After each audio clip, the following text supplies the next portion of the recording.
살다 보면 문득 가슴 한복판에 뜨거운 불덩이가 들어앉은 것 같은 날이 있습니다. 젊은 시절에는 그저 앞만 보고 달리느라 돌아볼 여유가 없었지만 이제 인생의 가을을 지나 겨울의 문턱으로 향하는 50대에서 80대 사이의 우리에게 이 불덩이는 때로 감당하기 벅찬 무게로 다가옵니다. 내가 평생을 바쳐 이뤄온 것들이 부정당하는 기분이 들 때, 믿었던 사람에게 서운한 말을 들었을 때, 혹은 거울 속에 비친 힘없는 내 모습을 마주할 때, 우리 안에서는 분노라는 이름의 거친 바람이 일어납니다. 하지만 여러분, 한번 깊게 생각해 본 적이 있으신지요? 이 분노라는 감정은 도대체 어떤 경로를 통해 우리 마음의 안방까지 침범하게 된 것일까요? 오늘 우리는 조선의 거대한 지성, 다산 정약용 선생의 목소리를 빌려 그 답을 찾아보려 합니다. 다산 선생의 삶을 잠시 떠올려 보십시오. 당대 최고의 천재로 칭송받던 그가 하루아침에 대역죄인의 누명을 쓰고 척박한 강진 땅으로 유배를 떠났을 때 그의 가슴 속에는 얼마나 시퍼런 분노가 칼날처럼 서 있었겠습니까?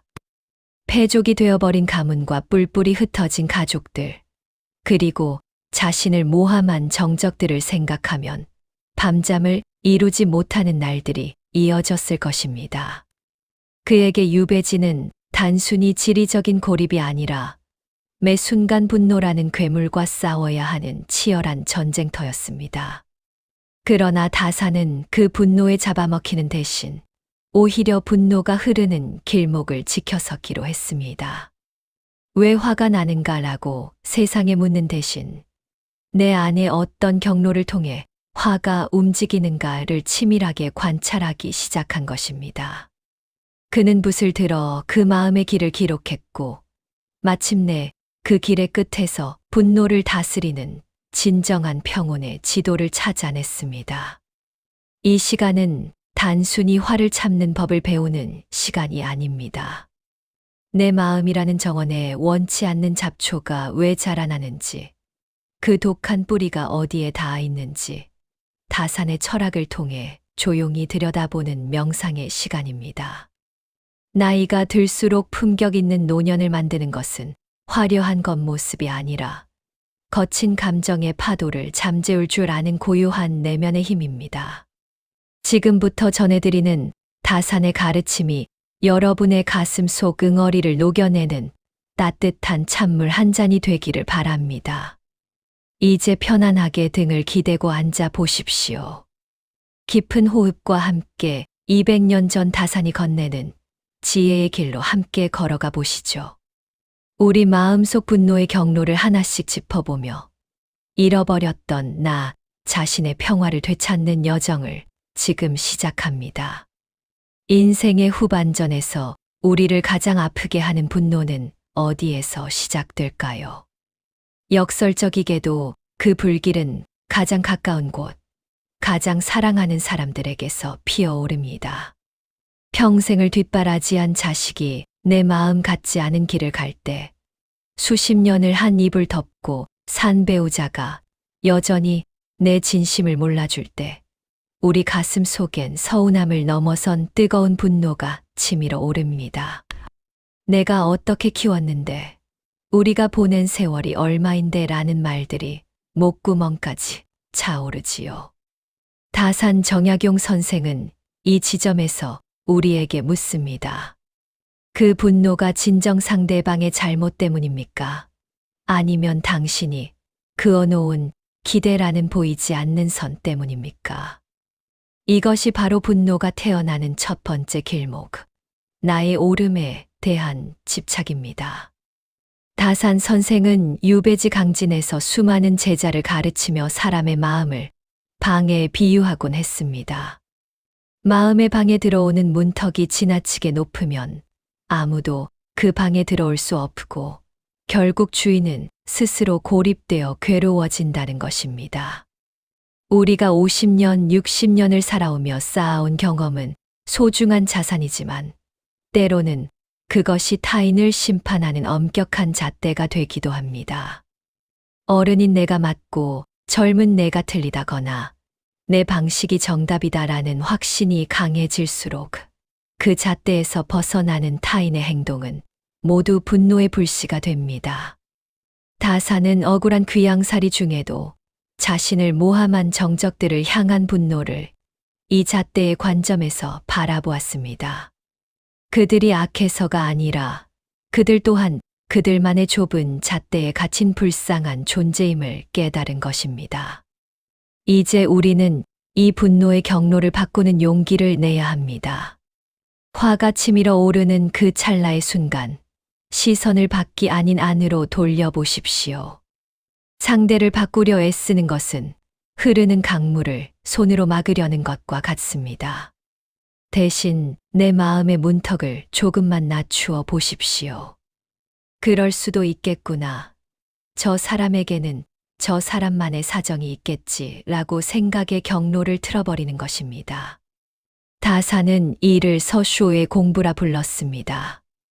내 마음을 미루어 타인을 헤아리는 이 지혜는 상대를 용서하는 것이 아니라 결국 나 자신을 분노의 감옥에서 석방하는 일입니다. 내가 쥐고 있는 날카로운 잣대를 내려놓는 순간 나를 찌르던 통증도 비로소 멈추게 됩니다.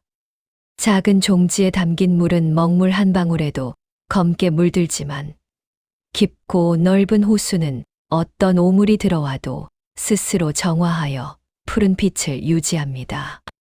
신이여 여러분, 이제 우리의 마음은 종지가 아닌 호수가 되어야 합니다.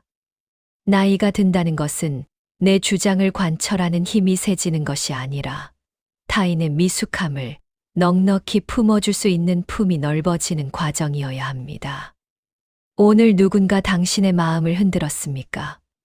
그 흔들림을 지켜보며 조용히 읊조려 보십시오. 내 마음의 주인은 나다. 나는 내 평온을 저 사람의 행동에 맡기지 않겠다. 이 결연한 다짐이 여러분의 노년을 더욱 우아하고 품격 있게 만들 것입니다. 첫 번째 경로인 집착을 넘어 이제 우리는 조금 더 가벼워진 마음으로 다음 여정을 준비합니다. 분노가 우리 마음의 안방을 차지하면 우리 몸은 가장 먼저 그 비상사태를 알립니다. 가만히 눈을 감고 화가 났던 순간에 내 몸을 기억해 보십시오. 머리는 깨질 듯이 지끈거리고 심장은 터질 듯이 방망이질하며 손끝은 가늘게 떨립니다.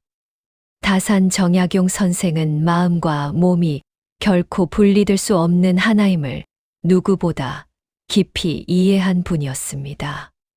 그는 유배지의 척박한 환경 속에서 마음의 화가 어떻게 육신을 무너뜨리는지 직접 목격했습니다.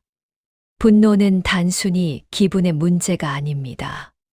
그것은 우리 혈관을 타고 흐르는 뜨거운 피의 폭주이며 오장육부를 태우는 실제적인 불길입니다. 다사는 이 신체적 반응을 방치하는 것이야말로 스스로를 죽음으로 몰아넣는 가장 어리석은 일이라고 경고했습니다. 다산 선생은 유배 시절 마음의 불길이 위로 솟구쳐 뇌를 혼미하게 만드는 심화싱호를 다스리기 위해 양생양성에 집중했습니다. 양생이란 거창한 것이 아닙니다. 바로 우리 몸의 가장 기본인 호흡부터 바로잡는 것입니다. 화가 치밀 때 우리의 숨은 얕고 거칠어집니다. 다사는 이럴 때일수록 정좌하여 앉아 숨을 깊이 들이마시고 내뱉으라고 권했습니다. 들이마시는 숨에는 대지의 서늘하고 맑은 기운이 내 몸에 타오르는 불길을 꺼준다고 상상하고 내뱉는 숨에는 내 안에 검게 탄 분노의 찌꺼기들이 빠져나간다고 믿는 것입니다. 이 깊은 호흡은 요동치던 심장을 진정시키고 분노의 경로를 평온의 경로로 바꾸는 가장 빠르고 확실한 처방전이 됩니다. 숨을 골랐다면 이제는 몸을 움직여야 합니다. 다산 선생은 마음이 답답할 때마다 강진의 험한 산길을 걸으며 그 울화를 씻어냈습니다. 발바닥이 차가운 땅에 닿는 감각에 집중하며 천천히 걷다 보면 머리끝까지 솟구쳤던 화의 기운이 아래로 흘러내려 땅으로 스며듭니다. 시니어 여러분, 화가 나서 견딜 수 없을 때는 방 안에 앉아 벽과 대화하지 마십시오. 신발을 신고 밖으로 나가 나무를 보고 흙을 밟으십시오. 또한 다사는 차자를 통해 몸의 감각을 깨웠습니다. 뜨거운 찻잔의 온기를 손바닥으로 느끼고 코끝을 지나는 차 향기에 집중하는 순간 우리는 분노가 가두었던 과거에서 빠져나와 지금 이 순간의 평화로 돌아오게 됩니다. 몸의 오감을 깨우는 것은 분노가 설 자리를 없애는 지혜로운 전략입니다. 다사는 군자는 몸가짐을 단정히 함으로써 마음을 다스린다고 했습니다. 50대 이후에 우리 몸은 작은 바람에도 흔들리기 쉬운 낡은 배와 같습니다. 하지만 우리가 허리를 곧게 펴고 표정을 온화하게 유지하며 매일의 호흡을 정갈히 한다면 그 배는 어떤 풍랑 속에서도 침몰하지 않을 것입니다. 분노라는 거친 손님이 내 몸이라는 귀한 집을 망가뜨리지 않도록 하십시오. 아침마다 거울을 보며 굳어있는 입가를 부드럽게 풀고 나 자신에게 따뜻한 미소를 지어주는 것. 그 작은 신체적 변화가 당신의 뇌를 속이고 마침내 당신의 영혼을 평온의 바다로 인도할 것입니다. 이제 한결 가벼워진 몸으로 우리는 분노를 완전히 소멸시키는 마지막 관문을 향해 나아갑니다. 앞서 우리는 마음의 잣대를 내려놓고 몸을 돌보는 법을 익혔습니다. 하지만 인생의 가을에 접어든 우리에게는 여전히 해결되지 않은 마지막 숙제가 남아 있습니다. 바로 가슴 깊은 곳에 켜켜이 쌓인 원망이라는 응어리입니다. 수십 년 전 나에게 씻을 수 없는 상처를 준 사람, 결정적인 순간에 내 등을 돌렸던 인연들, 그리고 그때 그러지 않았더라면 하는 후회들이 불쑥불쑥 고개를 들며 우리를 분노의 늪으로 끌어당깁니다. 다산 정약용 선생은 유배지의 낡은 방에서 홀로 앉아 이 지독한 원망과 마주했습니다. 그는 깨달았습니다. 이 응어리를 풀지 못하면 아무리 학문을 닦아도 진정한 자유를 얻을 수 없다는 사실을 말입니다. 다산 선생은 이 마지막 경로를 뚫기 위해 관조라는 거울을 꺼내 들었습니다. 관조란 감정의 소용돌이 한복판에서 잠시 빠져나와 나를 마치 제3자처럼 멀리서 바라보는 것입니다. 다사는 자신을 모함한 정적들과 억울한 죄인의 신분을 원망하는데 에너지를 쓰지 않았습니다. 대신 그는 지금 정약용이라는 노인이 화를 내고 있구나라고 자신의 감정을 객관적으로 응시했습니다. 여러분도 한번 시도해 보십시오. 분노가 치밀 때 나는 화가 났다라고 하지 말고 내 안에 분노라는 손님이 잠시 머물고 있구나라고 말해보는 것입니다. 내가 분노 자체가 되는 것이 아니라 분노가 지나가는 길목을 지켜보는 주인이 되는 것. 그것이 다산이 찾은 첫 번째 해방의 열쇠였습니다. 관조의 거울을 통해 나를 보았다면 이제는 타인을 향해 서쇼의 마음을 내어줄 차례입니다. 많은 이들이 어떻게 그 사람을 용서할 수 있느냐고 묻습니다. 하지만 다산이 말하는 선은 상대를 위해 무릎을 꿇는 것이 아닙니다. 그것은 내 마음을 미루어 그 사람의 형편을 헤아려 보는 것입니다. 그 사람 역시 그 당시에는 어리석었고 불안했으며 자신의 상처를 다스릴 줄 몰라 타인을 찌르는 가시를 세웠던 한가련한 인간이었음을 이해해 보는 것입니다. 다산 선생은 자신을 귀양 보낸 이들을 미워하는 대신 그들이 처한 권력의 더섭음과 어리석음을 불쌍히 여겼습니다. 용서는 상대에게 면죄부를 주는 것이 아니라 내 마음속에 박힌 가시를 스스로 뽑아내어 나를 자유롭게 하는 가장 이기적이고도 숭고한 선택입니다. 시니어 여러분, 이제 우리 인생에 남은 시간은 누군가를 미워하며 낭비하기엔 너무나도 소중합니다. 쥐고 있던 움켜진 손을 펴야만 새로운 평화를 담을 수 있습니다. 다사는 유배 생활을 마칠 무렵 분노의 경로가 있던 자리에 거대한 지혜의 바다를 만들었습니다. 그는 과거의 원망을 씻어내고 오늘을 충실히 살아냄으로써 조선의 위대한 스승으로 남았습니다. 이제 여러분도 가슴 속에 무거운 닻을 올리고 평온의 바다로 나아가십시오. 그럴 수도 있었겠구나. 그래도 나는 이제 평안하다. 이 한마디가 여러분의 영혼을 구원할 것입니다. 분노의 경로를 완전히 지워낸 자리에 비로소 고요하고 찬란한 노년의 봄날이 찾아올 것입니다. 긴 시간 동안 다산 정약용 선생의 지혜를 빌려 우리 마음속 분노의 경로를 구석구석 살펴보았습니다. 여러분, 지금은 마음이 조금 어떠신지요? 처음 이 이야기를 시작할 때 가슴 속에 자리 잡고 있던 그 뜨겁고 무거웠던 불덩이가 이제는 조금 식어 작은 불씨로 잦아들었기를 진심으로 바랍니다. 우리가 함께 나눈 이야기는 단순히 화를 참으라는 도덕적인 훈계가 아니었습니다. 그것은 내 마음의 주인이 누구인지, 그리고 내가 어떤 길을 걸어갈 때 가장 나답고 평화로울 수 있는지에 대한 생존의 철학이자 나를 지키는 선언이었습니다. 다산 선생은 유배지에서 보낸 고통스러운 18년의 세월을 가리켜 하늘이 나에게 준 선물이라고 고백했습니다. 만약 그가 권력의 정점에서 화려하게만 살았다면 인간의 내면을 이토록 깊이 들여다보는 통찰을 얻지 못했을 것입니다. 우리 인생의 후반전도 이와 같습니다. 때로는 건강이 예전 같지 않고 사랑하는 사람들에게 서운함을 느끼며 때로는 사회로부터 소외되는 듯한 기분에 휩싸일 수 있습니다. 하지만 이 모든 시련은 사실 우리의 영혼을 더 맑고 투명하게 닦아내라는 하늘의 초대장입니다. 분노라는 거친 파도를 타넘을 때마다 우리의 마음, 근육은 단단해지고 비로소 세상을 향한 깊은 자애로움이 싹트게 되는 것입니다.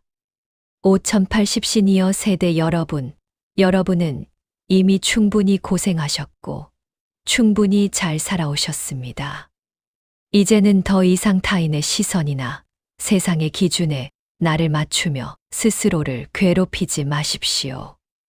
누군가가 나를 무시한다고 해서 나의 가치가 깎이는 것이 아니며 상황이 내 뜻대로 되지 않는다고 해서 내 인생이 실패한 것도 아닙니다. 다산 선생이 강조했듯 진정한 보물은 외부가 아닌 내 마음 속에 이미 갖춰져 있습니다. 앞으로 분노의 경로가 보일 때마다 그 길목에 서서 가만히 미소 지어 주십시오. 아, 또 화라는 손님이 찾아오려 하는구나 라고 알아차리는 그 찰나의 순간, 당신은 이미 분노의 노예가 아닌 삶의 주인으로 우뚝 서게 될 것입니다. 오늘 밤 잠자리에 들기 전 거울 속에 비친 자신을 향해 따뜻한 위로 한마디를 꼭 건네보시기 바랍니다. 그동안 참 애썼다. 이제는 조금 편안해져도 괜찮다 라고 말입니다. 분노의 불꽃이 꺼진 자리에는 반드시 평온의 꽃이 피어날 것입니다. 다산의 정원처럼 정갈하고 가을 하늘처럼 높고 푸른 평화가 여러분의 남은 생에 가득하기를 진심으로 기원합니다. 여러분은 혼자가 아닙니다. 우리는 모두 함께 마음의 길을 닦아가는 소중한 길동무입니다. 오늘 이 명상이 당신의 영혼의 따뜻한 햇살이 되었기를 바랍니다. 평안한 밤 되십시오. 고맙습니다.